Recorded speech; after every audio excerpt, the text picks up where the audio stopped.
शांत एकेडमी और पहल एकेडमी दोनों के सामूहिक प्रयास से आपको हर विषय के चुनिंदा अध्यापकों के द्वारा आपको सारे विषय की ऑनलाइन क्लास देंगे, जिसको आप लोग ध्यान से देखिए और निश्चित रूप से आपको बहुत अच्छा इसका फ़ायदा होगा।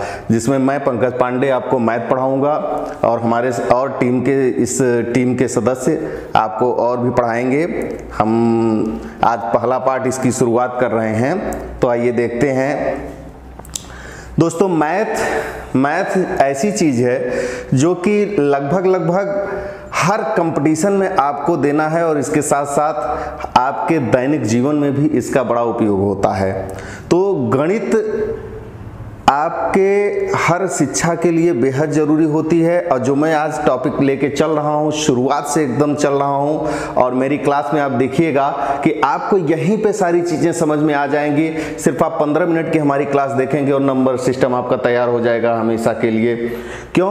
क्योंकि ये जो है बुनियाद होती है और शुरुआत है, गणित की एकदम से शुरुआत है। जब हम नंबर सिस्टम को जान लेते हैं तो यही बेस होता है। और जो ये मेरी क्लास है, ये 6, 7, 8 से लेकर आपको IAS PCS की तैयारी तक में ये क्लास आपको काम देगी, तो इसलिए बहुत ध्यान से देखिएगा। नंबर सिस्टम जब बात करते हैं, इसकी संख्या पद्धति कहते हैं इसको। जब हम संख्या पद्धति की बात करते हैं तो सबसे पहले आती है बात कि संख्या कहां से आई है।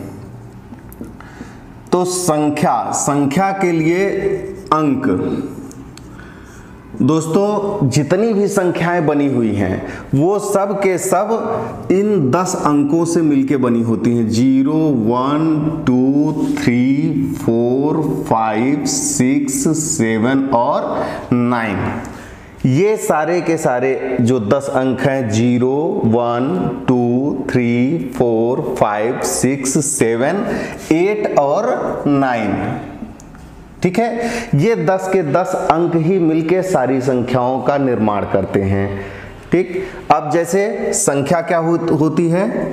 संख्या इन्हीं अंकों से मिलकर, डेफिनेशन याद करिए, अंकों से मिलकर बनी हुई,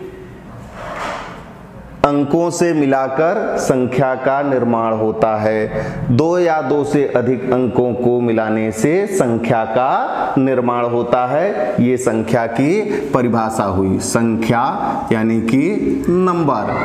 ठीक है, एग्जाम्पल ले लीजिए। जैसे देखिए 1, 2, 3, 4, 5 है, तो 4, 5 क्या हो गया? 45। यह एक संख्या कहलाएगी। ठीक है, जैसे मान लीजिए कि 405, ये क्या है? यह एक संख्या है। तो संख्या का निर्माण कहां से होता है? अंकों के द्वारा होता है। ठीक है, कोई भी संख्या जो है वो अंकों से बनती है।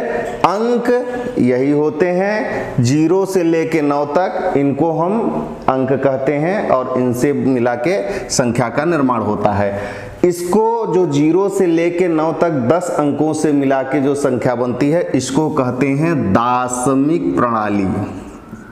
क्या कहते हैं? दाशमिक प्रणाली। और ये होता है डेसिमल सिस्टम। ठीक है, डेसिमल सिस्टम इसी 10 अंकों से मिलकर बनी हुई संख्या को दाशमिक प्रणाली कहते हैं। और दूसरी होती है संख्यांकन प्रणाली। संख्यांकन प्रणाली, जो संख्यांकन प्रणाली होती है, न्यूमेरिकल सिस्टम,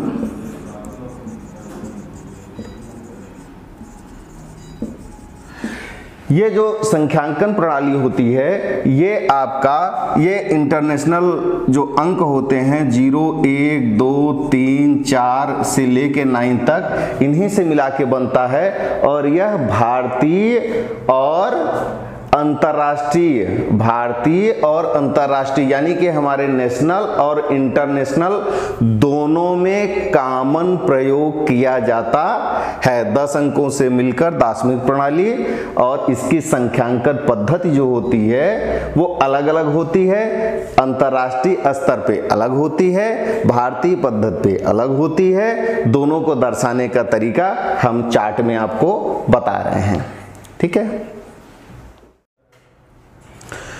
देखिए, जो मैं अभी बता रहा था कि दार्शनिक प्रणाली को अपने भारतीय और अंतर्राष्ट्रीय दोनों स्तर पे कैसे लिखा जाता है, दोनों में अंतर क्या है, वो मैं आपको समझाने जा रहा हूँ। दोनों में अंतर कहाँ पे आता है। आपके सामने एक चार्ट दिख रहा होगा बच्चों। ये देखिए, भारतीय यानी कि नेशनल में हम इसको क्या कहते हैं, संख्याओं को, और अंतर्राष्ट्रीय यानी कि इंटरनेशनल में संख्याओं को क्या कहते हैं, ये लिखा हुआ है और इसके साथ ही इसकी वैल्यू दी हुई है।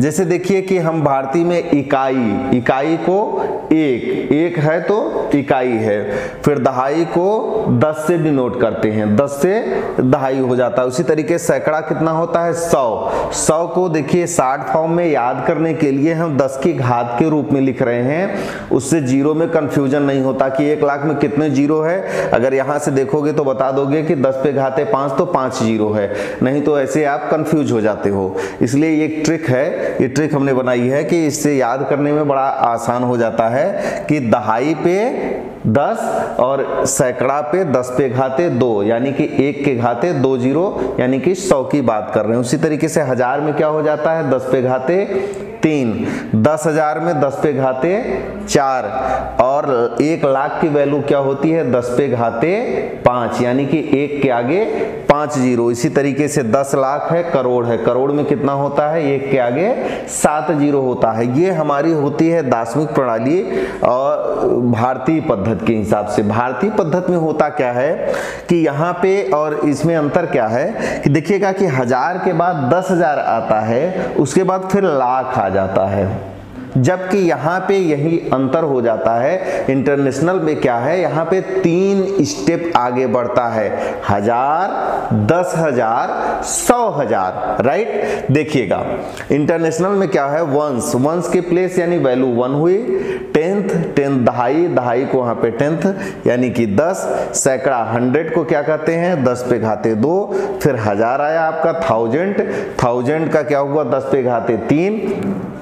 यहां तक तो सेम है, यहां तक 10,000 आगे क्या हुआ, 10,000 का क्या हुआ, 10 पे घाते 4, 10,000 क्या बोलेंगे इसको, 10,000। तो यहां तक तो देखिए सेम है, हमारा भी 10,000 होता है यानी भारतीय प्रणाली में भी 10,000 बोलते हैं। 10 पे घाते 4 वैल्यू यानी 1 के आगे 4 जीरो होता है और 10 पे घाते 4 को ही 10,000 बोलते हैं इंटरनेशनल में। यहां तक तो हम बराबर हैं, ठीक है। इसके बाद क्या होता है, इसके बाद हमारे पास आ जाती है नई संख्या जिसको हम बोलते हैं लाख, 1 लाख। और हमारी 1 लाख की वैल्यू होती है 100,000 के बराबर, 100,000 यानी कि यहाँ 3 स्टेप चला, 1000, 10,000 और 100,000। इसी तरीके से देखिएगा 10 लाख आपका 10 पे पावर 6 हुआ और यहाँ पे नई संख्या शुरू होती है जिसको नामांकन कहते हैं मिलियन, यानी कि 1 मिलियन 10 लाख के बराबर होता है। 1 मिलियन 10 लाख के बराबर। बिल्कुल यहीं पे याद कर लेंगे आप पूरा इंटरनेशनल और नेशनल मान। और हमेशा कंफ्यूज होता है, हमको अमेरिका से कोई चीज परचेज करनी है तो हम करोड़ में नहीं खरीदेंगे उससे दोस्तों, हम उससे संख में नहीं खरीदेंगे, नील में नहीं खरीदेंगे, पद्म में नहीं खरीदेंगे, हम उसको मिलियन और ट्रिलियन की भाषा में बात करेंगे, मिलियन, बिलियन और ट्रिलियन की भाषा में बात करेंगे। तो यहाँ पे हुआ 1 मिलियन 10 पे घाते 6, 10 मिलियन 10 पे घाते 7। इसी तरीके से 1 करोड़ की वैल्यू कितनी हुई, 10 मिलियन के बराबर होती है। इसके बाद क्या आएगा इंटरनेशनल में, इसके बाद आएगा 100 मिलियन, ठीक है। और यहाँ पे आएगा 10 करोड़ 10 पे घाते 7, 1 करोड़ है, इसके बाद 10 पे घाते 8, 10 करोड़ हमारे यहाँ, वहां पे 100 मिलियन होगा। तो इसको एक बार आप लोग स्क्रीनशॉट ले लीजिए, हमारी स्क्रीन छोटी है तो इसको हम ऊपर ही करते हैं। मैं 1 मिनट के लिए हट जा रहा हूं, आप लोग स्क्रीनशॉट ले लीजिए।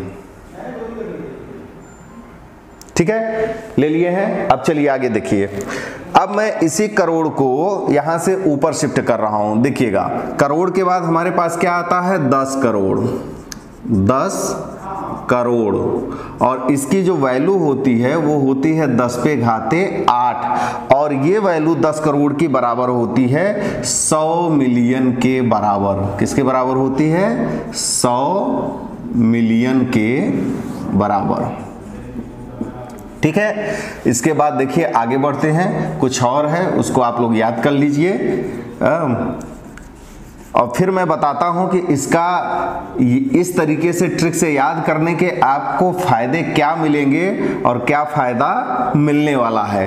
देखिए 10 करोड़ किसके बराबर होता है? 10 करोड़ हमारा हो जाता है 10 पे घाते 8 यानी 1 के आगे 8 जीरो और 100 मिलियन के बराबर होता है। इसके बाद आता है 10 पे घाते 9 वैल्यू जो हमारी करोड़ के बाद आता है अरब। हमारी भारतीय प्रणाली में अरब और 1 अरब हमारा होता है 1 बिलियन के बराबर। किसके बराबर हो गया ये? 1 बिलियन के बराबर। 10 पे घाते जो 10 वैल्यू होती है वो हमारी 10 अरब के बराबर होती है और साथ ही 10 बिलियन के बराबर। समझ में आ रहा होगा? उसके बाद हमारे यहाँ शुरू हो जाता है खरब। हमारे यहाँ शुरू हो जाता है खरब, लेकिन यहाँ पे क्या होता है? 10 पे घाते 11 वैल्यू होती है और यहाँ पे वही चीज होता है 100 बिलियन। कहने का मतलब ये है कि हम 2 स्टेप में संख्या का नाम बदल जाता है। 2 स्टेप में यानी करोड़ 10 करोड़ के बाद बदल के अरब नाम आ गया। यहाँ पे 3 स्टेप के बाद मिलियन, 10 मिलियन, 100 मिलियन, तब जाके बदल के उसका नाम आता है बिलियन। इसके बाद एक आखिरी आप लोग देख लीजिए 10 पे घाते 12 ये होता है ट्रिलियन। ट्रिलियन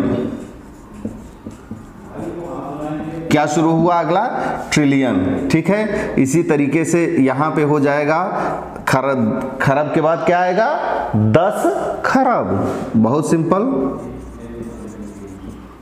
ठीक है, तो इस तरीके से ये बढ़ता चला जाएगा। अगर कोई अब आपसे बहुत ही सिंपल भाषा में अगर कोई आपसे ये पूछता है, इसको भी सॉर्ट आउट कर लीजिए, स्क्रीनशॉट ले लीजिए। अगर कोई आपसे पूछता है कि 1 ट्रिलियन की वैल्यू कितनी होती है तो 10 पे घाते 12 यानी 1 के आगे 12 जीरो। इसी तरीके से 100 ट्रिलियन की अगर कोई पूछ ले आपसे कि 100 ट्रिलियन की वैल्यू कितनी होगी तो 10 पे घाते 14, क्योंकि 1 ट्रिलियन का 12 है तो इसके बाद आएगा 10 पे घाते 13।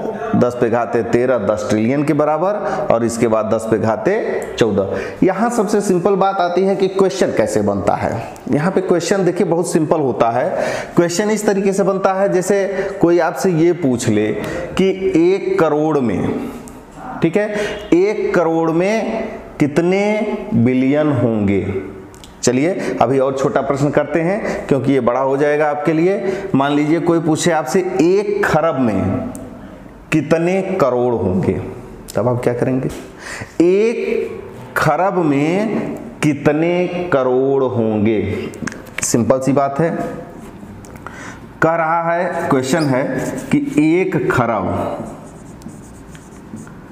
बराबर क्वेश्चन मार्क करोड़। ठीक है, 1 खरब में कितने करोड़ होते हैं। तो आपको सिंपल सी बात पता है कि 1 खरब कितना होता है? 10 पे घाते 11। ठीक है, और इसको हम अगर बाइफरगेट करें तो ये हो जाता है 10 पे घाते 8 धन 10 पे घाते गुणते 10 पे घाते 3, घात जुड़ जाएगी 8 3 11। ठीक है, और 10 पे घाते 8 की वैल्यू कितना होती है? करोड़, क्योंकि हमको करोड़ में निकालना है। 10 पे घाते 8 की वैल्यू करोड़, तो ये हो जाता है 10 पे घाते 3 करोड़। ठीक है, बहुत सिंपल हुआ। 1 खरब कितने करोड़ के बराबर हुआ? 10 पे घाते 3 करोड़ के बराबर हुआ। ठीक इसी तरीके से अब मैं एकदम सिंपल भाषा में समझाऊं, ये तो हमने डिटेल में बताया है। अगर हम ऐसे करें तो जब बड़ी राशि से छोटी राशि को पूछेगा, जब बड़ी राशि से छोटी राशि के बारे में पूछेगा तो उनके घातों को घटा दीजिए, उनके घातों को घटा दीजिए और वो मान प्लस में लिखिएगा। और ठीक इसी तरीके से अगर छोटी घात से बड़ी घात के बारे में पूछेगा तो छोटे मान से बड़े मान के बारे में पूछेगा तो छोटे मान से बड़े मान को घटा देंगे तो वैल्यू आपकी माइनस में आ जाएगी। जैसे अब देखिए, अब ट्रिक वाला आंसर आ रहा है यहां तक। अब देखिएगा यहां पे एक छोटा सा दूसरा एग्जाम्पल लेता हूं मैं, आप इसमें से समझ जाएंगे। मान लीजिए आपसे किसी ने पूछा कि 10 करोड़ कितने ट्रिलियन के बराबर होता है? 10 करोड़ कितने ट्रिलियन के बराबर होता है? 10 करोड़ बराबर हाउ मच ट्रिलियन। ठीक है, 10 करोड़ कितने ट्रिलियन के बराबर होता है? तो अभी सिंपल सी ट्रिक बताया हमने कि 10 करोड़ कितना होता है, इसकी वैल्यू होती है 10 पे घाते 8 और इसकी क्वेश्चन मार्क लगा दिया, और इसकी वैल्यू होती है 10 पे घाते ट्रिलियन की, देखिए 10 पे घाते 12। यही प्रश्न है, तो इसकी जगह पे क्या आ जाएगा? इसकी जगह पे बड़ी घात में से छोटी घात को, मतलब इसमें से इसको घटा देंगे घात को, यानी छोटी में से बड़ी को घटाएंगे तो माइनस में आएगा, यानी कि आंसर होगा 10 पे घाते -4 ट्रिलियन। सिंपल सा है। बड़ी से पूछा छोटी के बारे में, ठीक है, तो माइनस में आ गया। यही उत्तर अगर ये होता कि 1 ट्रिलियन में कितने अरब होंगे, 1 ट्रिलियन में, हिंदी में ही लिख देता हूं, कितने अरब। तो देखिएगा कि 1 ट्रिलियन में कितने अरब होंगे। बहुत ट्रिलियन बड़ा है, अरब छोटा है, तो जाहिर सी बात है जो घात होगी वो पॉजिटिव होगी। 1 ट्रिलियन आपका होता है 10 पे घाते 12 के बराबर, और 1 अरब होता है आपका 10 पे घाते 9 के बराबर, 10 पे घाते 9। तो ये छोटी राशि है, ये बड़ी राशि है, तो ये आपका पॉजिटिव में आएगा। इसमें से इसको घटा दीजिए तो क्या हो जाएगा? 10 पे घाते 3 अरब। तो 1 ट्रिलियन में कितने अरब होंगे? 10 पे घाते 3 अरब। तो इस तरीके से आपने ये आज समझा। नंबर सिस्टम में हमने आज आपको क्या क्या बताया। आज हमारी छोटी सी क्लास थी, पहली क्लास थी, इंट्रोडक्शन क्लास थी। इसके बाद हम आपको और आगे और ब्रीफ में समझाएंगे और धीमे से समझाएंगे, ठीक है। आज हमने सिर्फ आपको संख्यांकन पद्धति समझाया है, कैसे संख्याओं को लिखते हैं, कैसे नेशनल में लिखते हैं, कैसे इंटरनेशनल में लिखते हैं, अंक क्या होता है, 0 से लेकर 9 तक के अंक होते हैं, इन्हीं से मिलकर संख्या बनती है, उसको डेसिमल सिस्टम बोलते हैं, यानी दाशमिक प्रणाली बोलते हैं।